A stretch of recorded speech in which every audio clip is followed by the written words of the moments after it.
என்னடா உங்க மாமனாருக்கு அறிவே இல்லையா? மா என்னம்மா விஷயம் சொல்லு. ஏண்டா கல்யாணத்தப்போ 15,000 தர சொன்னாங்கல்ல, உன் பொண்ணு வயசு வர மாதிரி இருக்குது. மீதி 5,000 எப்ப தருவாங்க? மா குழந்தை பாக்கணுமா, என்னமா பண்ற நீ? ஏதாச்சும் சொல்லி என் வாயை அடிச்சிடுறான். அம்மா நான் வந்து கால்கிட்டா. மா ஸ்கூல் டைம் ஆகல, ஹோம்ஒர்க்லாம் முடிப்போம்.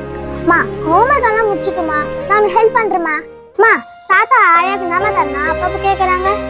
அதெல்லாம் உனக்கு எதுக்குமா? ரெடியா போ. அம்மா சொல்லுமா.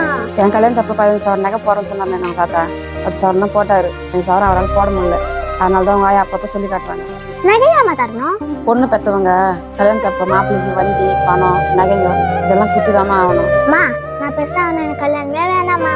அப்படிலாம் பேசக்கூடாது கண்ணா. நீ போ, ஸ்கூல் ரெடியா போ. மா இப்ப தாத்தா திட்டுற மாதிரி உங்களை யாரும் திட்டக்கூடாதுமா.